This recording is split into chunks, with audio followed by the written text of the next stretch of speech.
This meeting is now being recorded. Hi, everybody.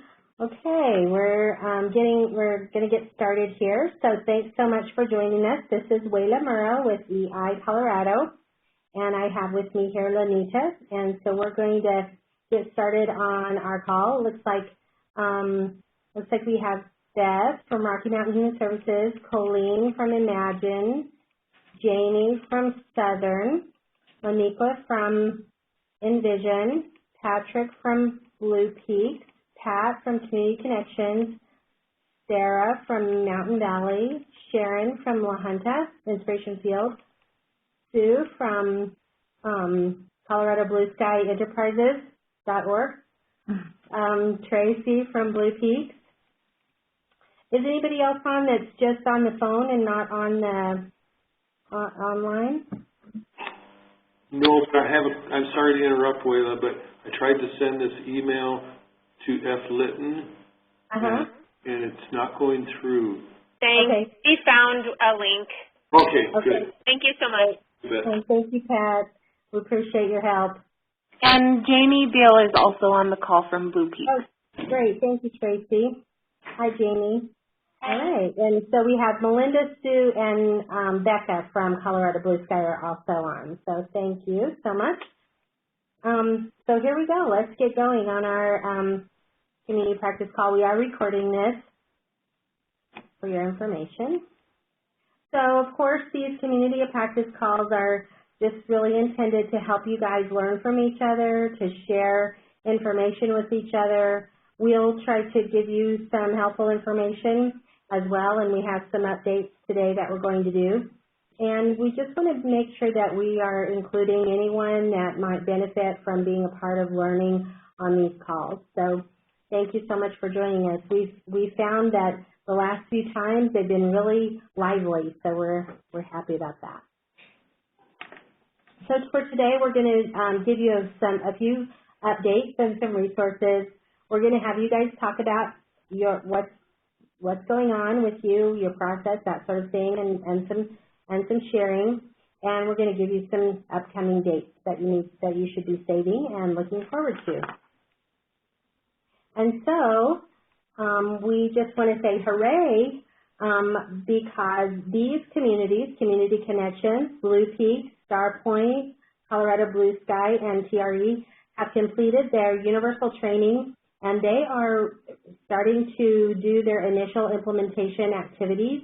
Some have already begun using the new form and the new process, and some have a targeted date that they're actually going to be doing that. I know in some cases they're going to be starting around the beginning of the new year, so that's exciting.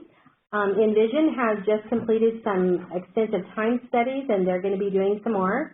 And Rocky Mountain Human Services is working on some of their infrastructure support, and they're gearing up for training for more than 150 people. We say about that, yikes.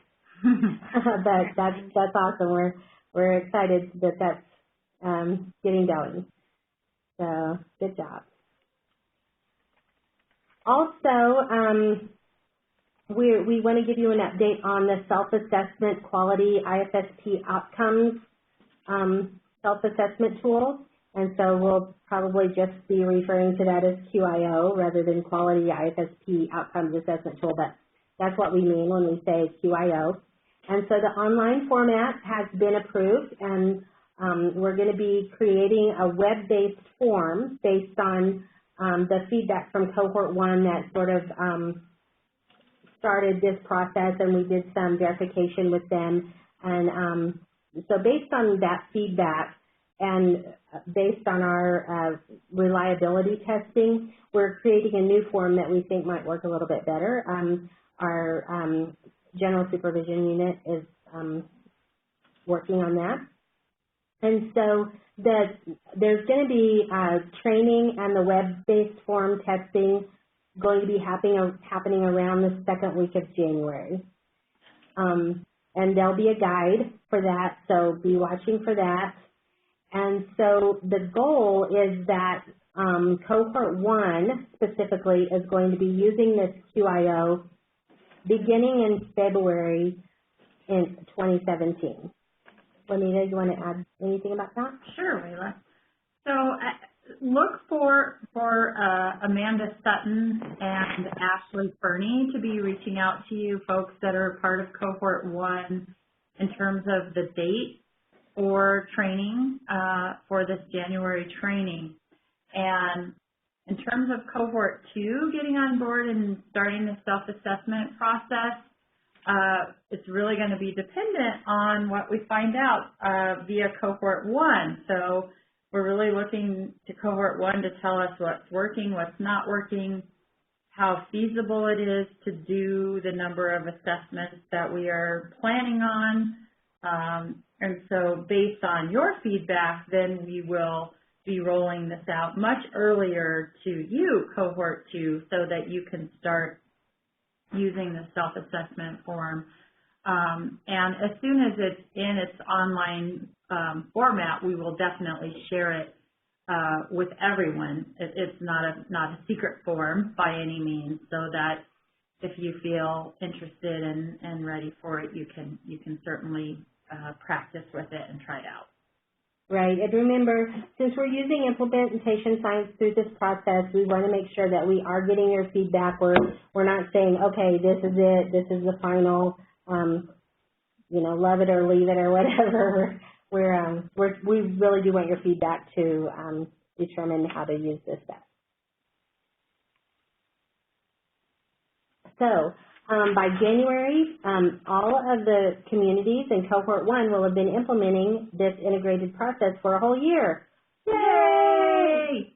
So we're so proud of you guys and so happy. We know that this has been a long haul for you, and we just thank you so much for your work on this.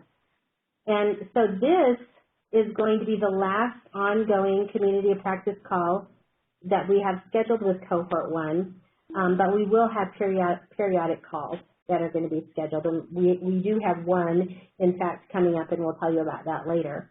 But this is the last ongoing, so thank you all for your participation. We really appreciate it. Of course, you're always welcome to be on, but we sort of require it otherwise, and so we're not going to be requiring it of you all.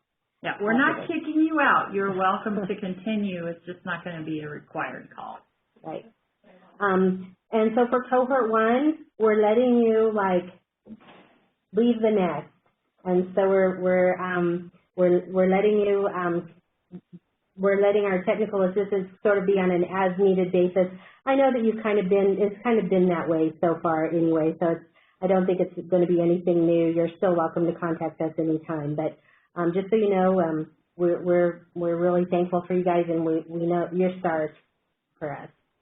And I just want to say a little bit more about that technical assistance and training piece. We know we have some promised training that's still out there in development, and one of those pieces is the recording of the family assessment, and we did determine that it actually made sense to really videotape the whole process, not just family assessment, so an integrated go-for-it process, and so that's a little bit bigger task than we initially thought, and we will be sharing that with you as promised. And so if there is still outstanding training needs that you're waiting on, please know we're working on those, or that we'll develop them as needed. Yes. Thank you. And then Cohort 2, you are going to be moving to community of practice called every other month beginning in April. And so that'll be your little graduation to that. And this is just a visual schedule of the community of practice calls. So you can see that in Cohort 2, we do have a scheduled call in January, and another one in February and March, which will be just Cohort 2.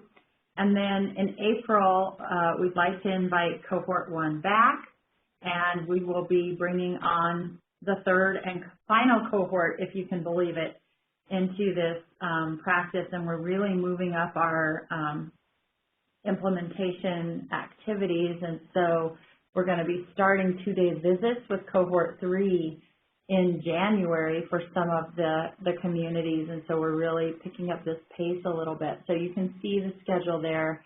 And as I said, Cohort 1, you're certainly welcome to join us, and we'll send these dates out so everyone has them. Yes. Any questions about the QIO or community of practice calls, or graduating into a full implementation community?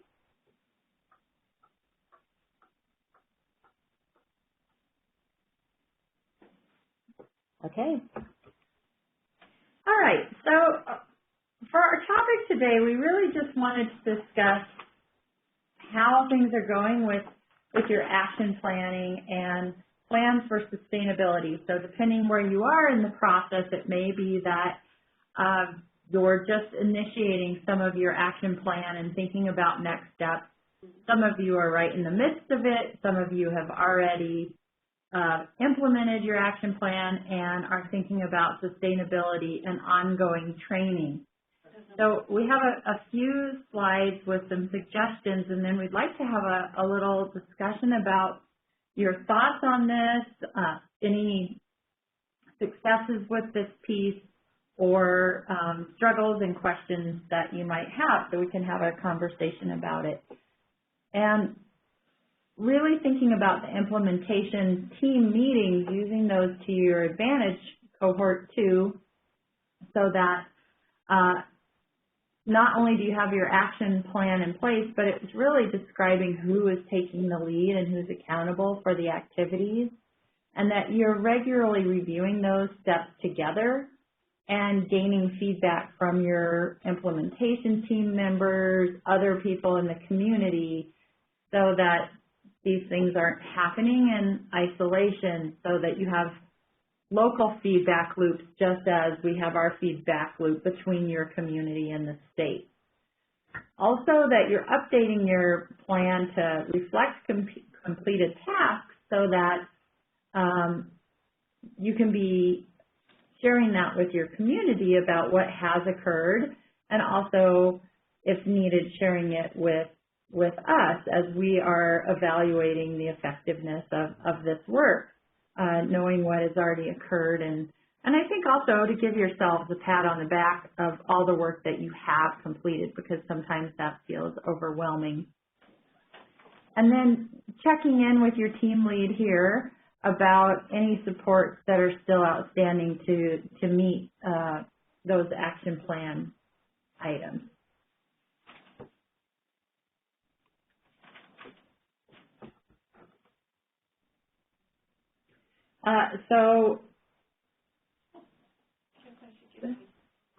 Okay.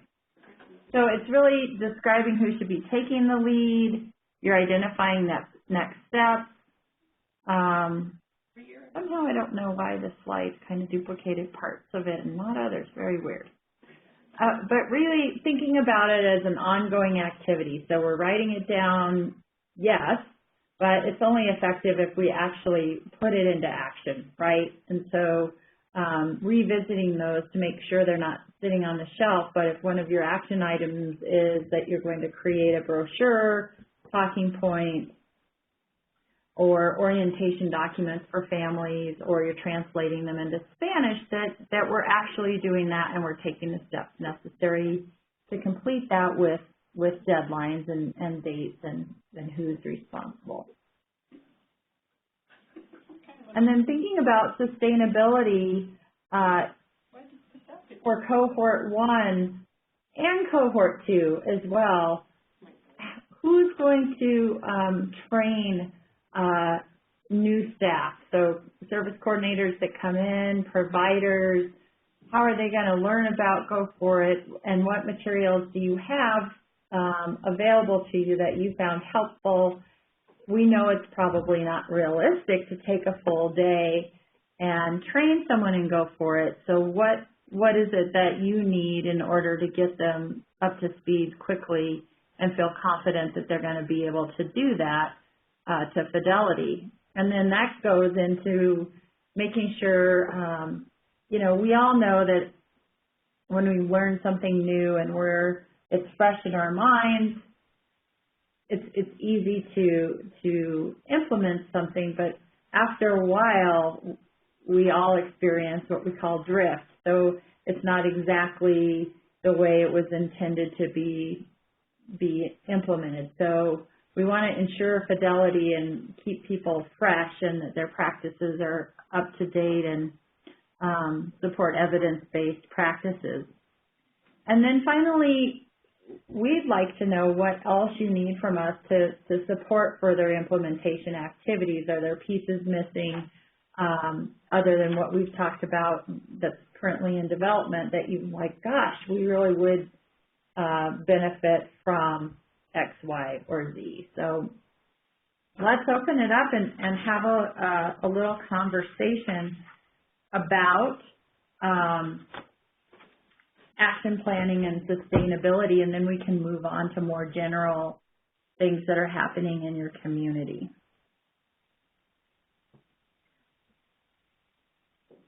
So who would like to start? This is Melinda, and I just like to say, in feeling as cohort 2 and just starting to implement the IFSP and thinking about sustainability and all that stuff, makes me a little like my throat is closing in on me. And I was wondering what cohort 1 feels about it. You know, a year down the road, how does the thought of sustainability come to you? Thanks, Melinda. That's a good question.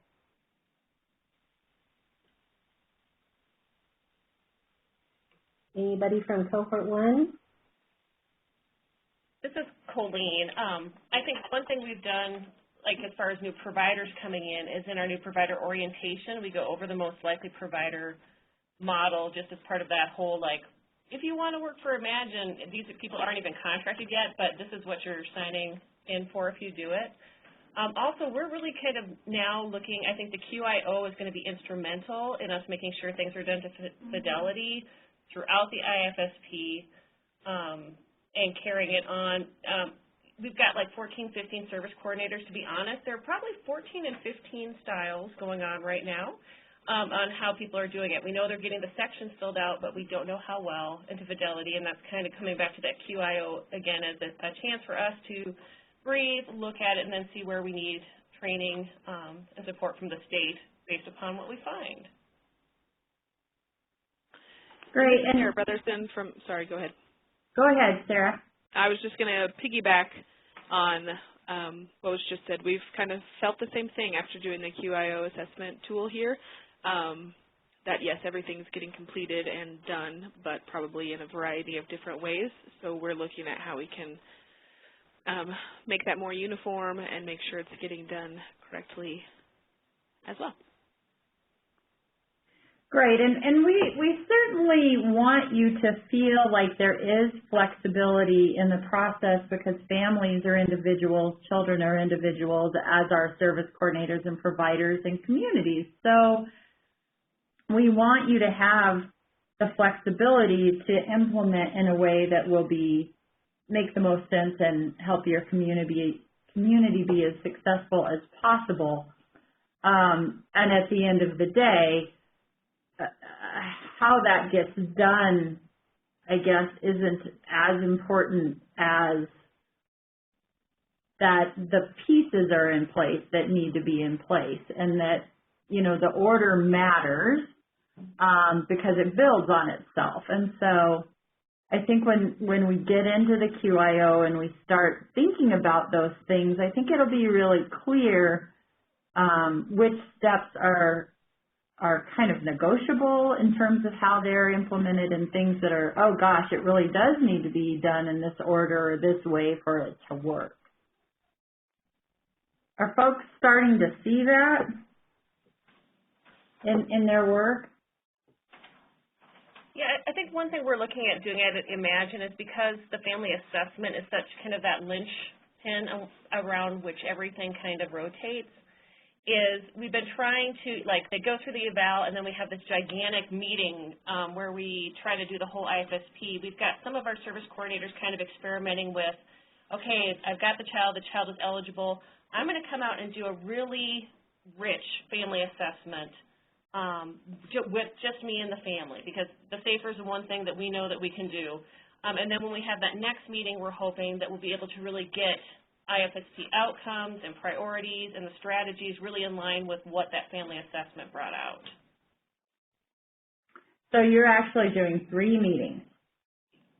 We're experimenting with it. I know it seems to take more time, but once we have some, we've got like 2 or 3 service coordinators doing it. Once we've got some like we can tangible, we'll report back on it. But I think that otherwise we're just throwing so much at families at any given time. They don't have the time to process. They're not bonding necessarily really well to the service coordinator sometimes. And I think having that, like, I am your service coordinator, no matter who comes and goes in your house as far as providers, maybe I'm the service coordinator. I care about your family routines, and I want to make them better. Hopefully we'll have better outcomes, but time will tell. Mm-hmm. And Colleen, you guys are, so just so everybody remembers, your service coordinators are not attending the evaluation. Correct. So it's 3 meetings for families and 2 meetings for service coordinators. Yep. Mm-hmm. Okay. And I wanted to remind everyone too about our TA call that we had on December 1st, and we kind of went through from a real IFSP how to get information from the family assessment and continue it through the rest of the IFSP. And so if you if you were not able to be a part of that call, or if you want to review or have other people listen to that, we do have that posted now, so you're welcome to take a look at that. I want to circle back to Melinda's question around action planning and getting things in place when you're implementing, and thinking back for folks in cohort 1, just insights about, because Melinda, you're really in the early months of trying to implement, and I think back on my conversations with you, Kelly, and just some of the anxiety of, oh wow, this just feels pretty overwhelming. How long do you think it took before you felt like implementation was going smoothly?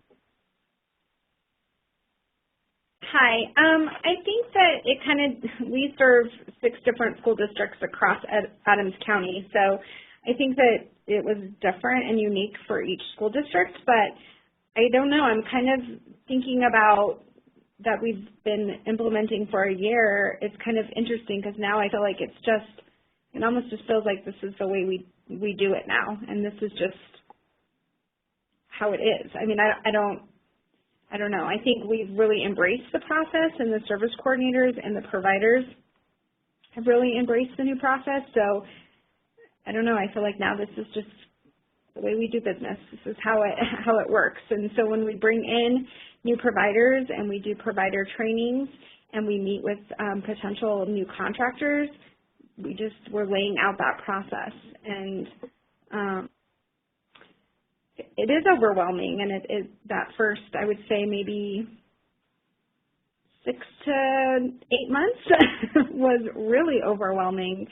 But I think we're settling in, and we're feeling like, we're excited for the assessment piece of it, and I think sharing the assessment with the service coordinators, how the IFSP looks, is going to be really important.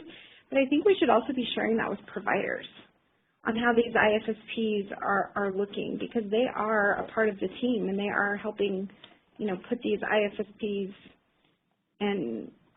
in place and working on the outcomes that we put on the IFSP. So I think it's important that we share that information with our providers as well.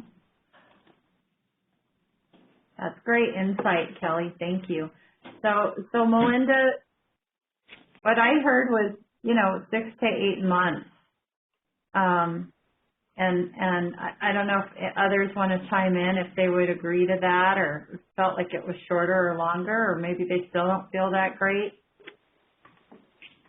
This is Sarah from Mountain Valley, and I would say that, 6 to 9 months is probably pretty accurate, although sometimes it still feels like we're sorting things out a bit as well.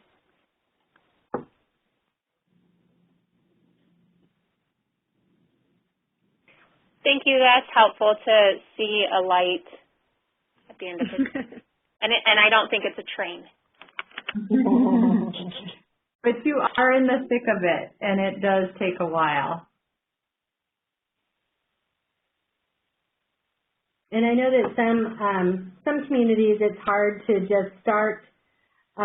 You want to wait until everything's perfect before you start implementing, and so that's probably not going to be possible. I say just go for it. Just start doing it. You learn as you go, and it'll be all right. It'll be okay. And the good news is, for most families in our program, they don't have something to compare it to. It's all they know. And so if we totally make a mess of it, we can ask for forgiveness and tell them that it's, a new process and that we're learning it too. But, it's a new process for them too. So they don't really know any differently, which is a luxury in a way for us to have that. So we have a question. How many folks are using the miser cost? I know a lot of people are experimenting with it. Does anyone want to chime in about the miser cost?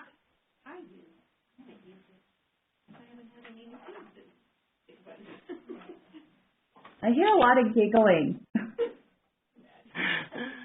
This is Pat at Community Connections. We've had some of our providers go through the training, and when they first looked at it, it was just like the rest of us, like, oh my goodness, this is just such a huge tool. But they really are finding it pretty useful and a pretty good tool, and I think that some of them are going to be using it for sure. So they've been using it, Pat. I think you told me that they've been using it. You haven't implemented your Go For It process yet, but they've been using it as an assessment tool for practice, right? Exactly. They've just been kind of practicing on it because we're telling them what's coming down the pike on January 2nd, and they want to be prepared, which is really good. And so that was my question, too. Do most of the providers use that, or are they using their own age anchoring tools, or are there any other suggestions besides the miser that we could put out there? Well, of course, in our training, we have been using the Larimer County age anchoring tools. Right, that one they have, yes. But as far as an assessment tool that does the age anchoring automatically, sort of like the miser costs, I don't think we have any others like that.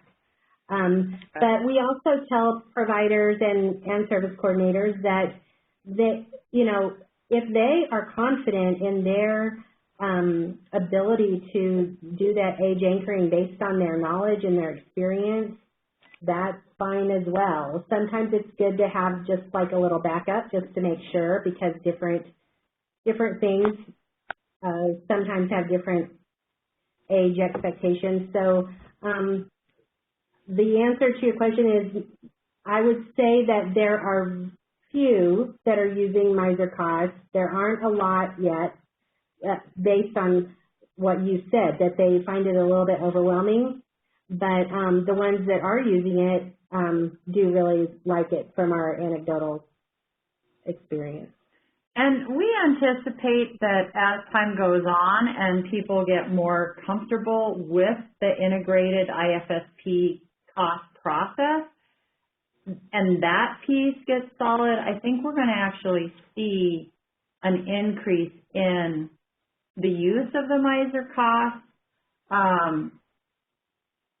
so that it's a more standardized practice. And we have considered making it a required piece, but we're really looking for feedback from you guys to tell us if you think that that would be beneficial or not. And it's certainly not something we're thinking of making a requirement here in this next year. I think really it would be something down the road when all of the state has integrated and then Go For It. And I think that we recognize that the training that we have available around the miser cost isn't sufficient, and it isn't the most effective training that we've ever created. And so I think when we have the opportunity and time, we are going to revisit that and see if we can make it a simpler training, because I think it makes it more complicated than it needs to be. So we have Sue's question about if we put the miser cost in order according to routine rather than outcome, would that be easier to use with the RBI or the SAFER? So if we did that, Sue, that would be the miser, which is a tool, but the reason we're using the miser cost is because it is aligned with the child outcomes, and so we are not, we're not doing that because the reason that we're using it according to the outcomes is to make sure that we're age anchoring in each of the outcome areas so that we're keeping those outcome areas clear, because that, I think with us transitioning into this process and moving from thinking about developmental domains into the 3 global outcomes, that people are losing the fact that we're thinking about those 3 global outcome areas, and we're really stressing that we need to do that. It's difficult for all of us because we're just not used to that. Right, and we don't want to put it back into domain type of thinking. I think, you know, really the key elements to keep in mind when you're talking up the miser cost to your providers or service coordinators, there's no requirement that a provider do the miser cost. It could be a service coordinator, but really the work beforehand is knowing how old the child actually is and highlighting where they should be in terms of age, expected skills, and then if a provider is doing it alongside a service coordinator during the family assessment, that they are pretty comfortable with those 3 sections by global outcomes so that they can flip through those pretty confidently and check off where that child is, either highlight it or circle it or whatever they want to do, and that they know they do not have to complete every single piece of it. So if you don't hear about a routine as part of the family assessment, you're not going to address that on the miser cost. It's never intended that that thing is filled out entirely, or we'd be there for days and days. So I think reassuring providers that that is not a requirement of that tool. It's whatever information you collect based on what you've already heard and that has already been gathered is the key with it. And another point along with that is that the miser cost is a tool that was created by Robin McWilliam and others, and so that it's not appropriate for us to change it around. This is Sharon in Integration Field, and so we are using the miser cost consistently. That's what we use, and we use it in the manner, Lenita, that you described. And we're very small, so we have very few providers, and they've all been trained in it. And I think it works really well. I think it's much easier than the Larimer age anchoring tool, especially in terms of the 3 global outcomes. I also see Sue put a comment about arranging it in order according to the routine, so it can kind of be done during the family assessment. And I have been thinking about doing that because it doesn't always run exactly with the SAFER anyway. Yeah, we're going to recommend not doing that just because that is the tool, and we don't think it's appropriate to rearrange it. We think that even though it's, you know, it takes some practice, it takes some flipping a little bit from the different outcomes. But again, remember that this is the provider is doing this while listening along the family assessment. So as they get familiar with the tool, they can know what's in the different outcome areas to be able to put the check marks in those boxes. So we're not really recommending doing that. In fact, we're asking you not to do that. because that's not appropriate for the tool, since that is a tool that's created by other people. I would say that is the most frequent feedback I get from providers, that it's difficult to flip through it like that. Yeah. Yeah. However, whenever we're looking then at each outcome separately to determine, because the age anchoring is going to be different in the different outcome areas, possibly. So we want to make sure that we're delineating those outcome areas well. Right, and as we said, we recognize that we think we need to do further training on the miser costs, and that is on our to-do list. It's a tricky tool to train on, for sure. But I think that the best way to learn it is to just fool around with it and practice with it. Because I think that the more you try it, the more comfortable you get with it, the easier it is. And if we can swing it in our videotaped training, we'll see if we can do the miser costs along with our family assessment. We'll see, we're working on that, so we know that that's a need to kind of see how that works in real life. So I want to, go ahead. This is Pat again. Just to clarify, did I hear you say that if a provider feels confident in their ability to age anchor, they don't have to use the tool at all? Correct. Okay, thank you. Because they have to age anchor, right? But if they have a really good handle on child development and milestones, and they have that in their head because of years of experience and expertise, they know what age a skill comes in, then they know that. Okay. Right? Thank you. So yeah. So that's fine. What I think sometimes the challenge is that, like for our speech language pathologists, they are very confident in language and communication milestones. They may not be as confident in motor milestones or some of those social emotional pieces that we're looking for outcome one. So sometimes they might need a tool to refer to for one of the global outcomes more than others.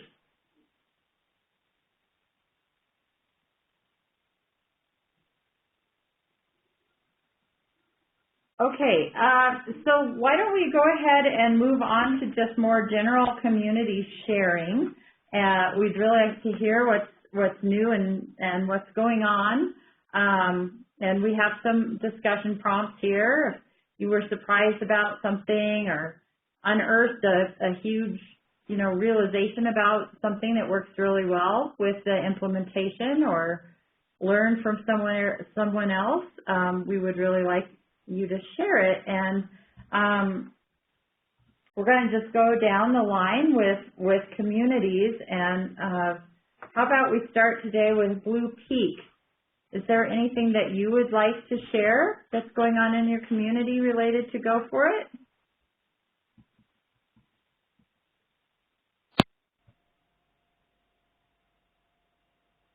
Pat, Tracy? Tracy, go ahead.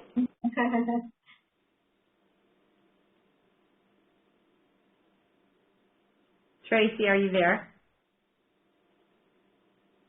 They hung up on us. They're like, what? Okay. Tracy knows more specifics than I do, but my impression from being in trans team and talking with some of the providers and Tracy is that they're actively working on it, and I think we're making good progress. I don't think we have any giant discoveries or anything, except that being in a smaller agency, it seems like it's less overwhelming, and the providers are all for it. Well, that's good feedback. Yeah, I guess the other thing I would say is that listening to them in trans team, they continue to develop the process and tweak it here and there, to do the way it's supposed to be. But I think they're finding that as they get more comfortable with it, it really is helpful in terms of what they're learning about families and how they're able to implement things. Fantastic. Julie, you're on the call today from TRE. Do you want to share how it's going there and anything you'd like to share about Go For It? Sure. I think that a few things both surprised and found out and realized were we've started to do the miser costs along with the SAFER with our second meeting, and just truly seeing what an phenomenal information we can get to get the right primary service provider in with the family and target even better the outcomes around the routine to help the families has been a surprise and for us. 2 out of the 4 geographical areas that our cohort is doing is we're having a meeting later today to find out. 2 of them have rolled it out as of December 1. And the other 2 of us are waiting until January. So I'll know more later as well, but the miser cost has been the biggest surprise. So excited to hear that. That is really exciting, Julie, and I'm glad that you guys just jumped right in and are doing the miser cost and really doing some trailblazing with that. And I know you have a lot of communities to roll out, so we're all here rooting for all of your various districts and BOCES to get this underway. It's exciting. Thank you. And also, the other surprise, I guess, is the 2 meeting process. You know, Laura, there were several people kind of reluctant to go to the 2 meetings, the second, because from our evaluation, also then have a second meeting to develop the IFSP. And I think people are very pleased that we've done it and made that effort. Oh, good. Well, that's good. That's good to hear. Great. Okay. Envision. So, Monica? I'm here. Well, I have a couple people here with me, but we're here. Great. Is Ginny there with you? She is. Hi, Ginny. Hi. Okay. Anything you guys would like to share right now? Kristen is here with us too, and she's going to share something. Okay. I'm Kristen. I'm a service coordinator with Envision, and we, through our time study, have gathered information just about how unique our different school districts and the different communities are within our county.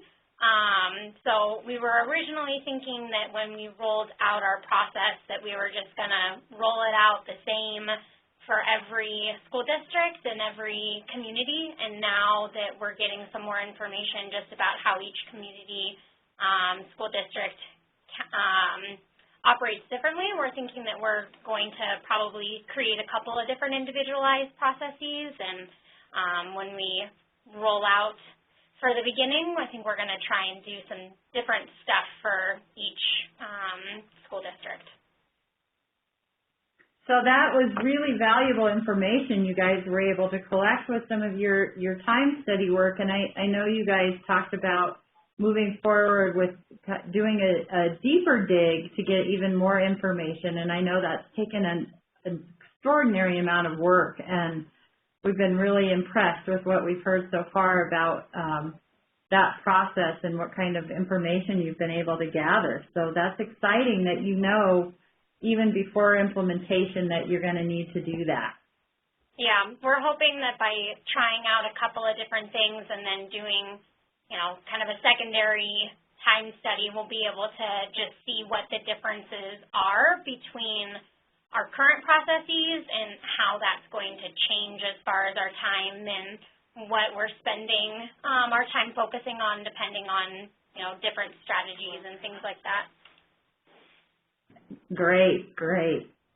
Community connection. Oh, I'm so glad you called me because I had a question. Go ahead. The last go. One thing that we found out is that we are going to be dealing with 2 AUs starting in July of 2017. Our Durango district is going to be their own administrative unit, and then we will have our BOCES. So we got everything all squared away with the BOCES, and now we have another AU that we'll be dealing with that hasn't even been developed yet. But my question to the other gal was, what sorts of things will be different between the school districts? What things are they going to change from one district to another? I don't know if that's too hard to answer or not. We have 9 different districts that we work with here in Weld County up at Envision. So they're all different. There's so many differences, I think. So it is kind of a hard question to answer. But the biggest one being is location. You know, from where our CCB is located, from where the AU's offices are. I mean, they're all over the place. And then the amount of time that districts are taking to schedule that initial evaluation varies from district to district and how they contact families and when, and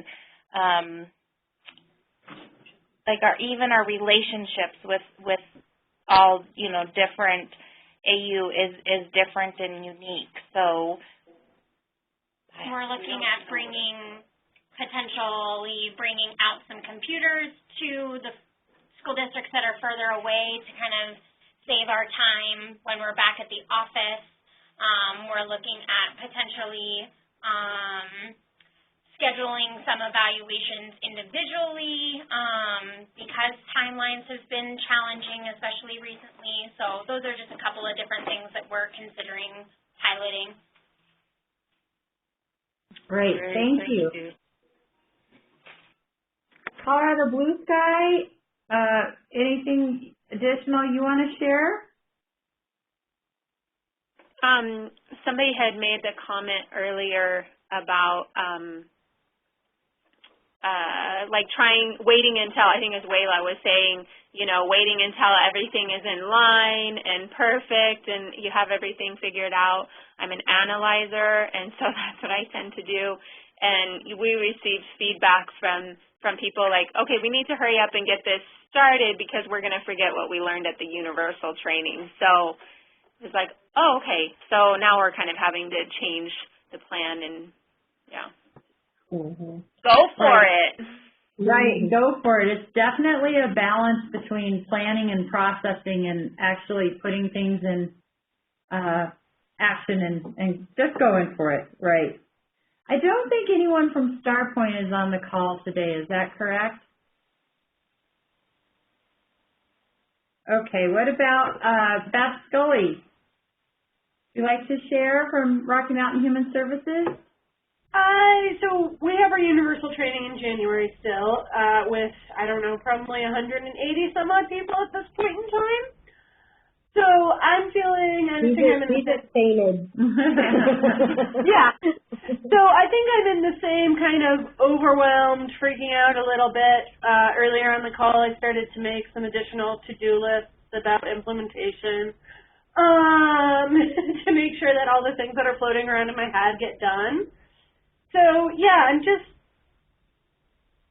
I feel like, similar to last month, I feel like I need the universal training to happen so that everybody in the community is really on the same page and everybody here at the CCB has the same understanding before we can do some of these additional things that I want to do, like train the providers about, what it is I'm going to ask for them for an exit coast and all of that sort of stuff.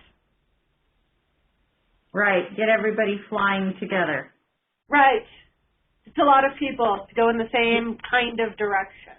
Yes, it is an undertaking, and we're all so proud of you because, as our second largest CCB, it's a really monumental undertaking, and we're all eyes are on Rocky Mountain Human Services, and we're going to make sure you fly. Yeah, thanks. It's going to be good. Imagine, any additional activities or surprises you want to share?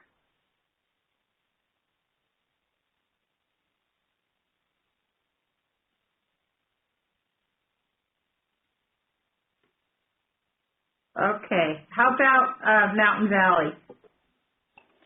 I don't think we have anything huge and new going on. We're still working on this provider training and some additional service coordinator training. We met yesterday and reviewed the IFSP document and talking about how to make sure that everything was flowing throughout, and really talking about the global outcomes and how to get those filled out correctly to give us the best information. Good. Good. It's definitely an ongoing deal for sure. Yeah. How about North Metro? Hi there. As I said before, I think we're well underway. It's been a year, and so we're excited about being able to use the QIO moving forward. And then I will just say to Beth at Rocky Mountain, hopefully we share a lot of providers. So hopefully we've done a good job of training providers, and they'll be up to speed and ready to go for you. Thanks, Kelly. I appreciate it. Thank you, Kelly. Southern, Jamie, do you want to share any insights? I think that this implementation process has made things smoother for our providers and our families. I found that our families are just sharing more information, which only helps us ensure that they're working on what's important to them. It's really, I think it's really opened the door to better services. That's really great to hear.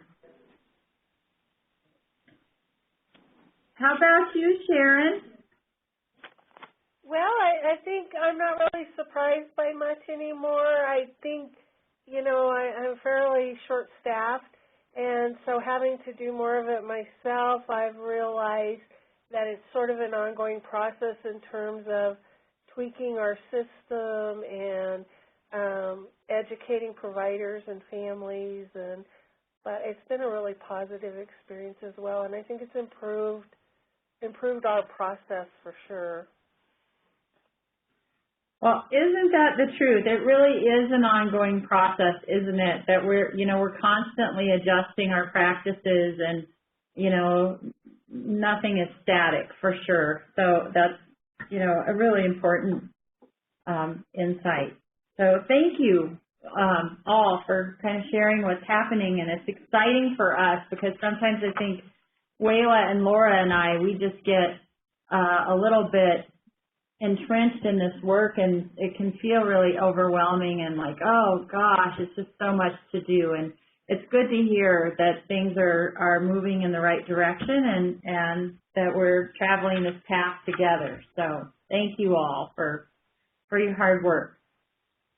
So today I just want to end our call by just reminding you of some quick upcoming dates. As Beth mentioned, we do have the universal training for Rocky Mountain Human Services, and Tracy noted it's 190 people now at the beginning of January on the 6th. And then our next community of practice call, which will just be cohort 2, so it's really going to be geared towards, this early implementation phases, and that will be the 19th. And then Envision is going to have their universal training, which we're really excited about, on February 9th. And everybody will have been trained in cohort 2. Then we are going to be beginning in January, actually, starting up, as I said, on getting cohort 3 up and running, and that's 8 communities that we have left, including developmental pathways. So we're really going to be looking to you to mentor and support them and encourage and lead alongside with Laura, Wayla, and I as we get on the new CCBs that haven't done this yet. So with that in mind, we are inviting Cohort 1 and 2 to participate on April 20th in a call, an introductory call to get them going and to hear about what this is all about. So thank you again. Is there any last questions, comments, insights before we wrap up today and wish you a happy holiday season?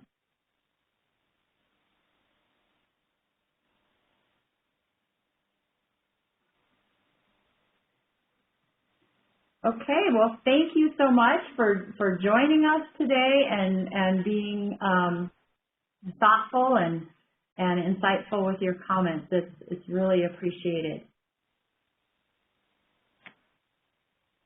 Thank you.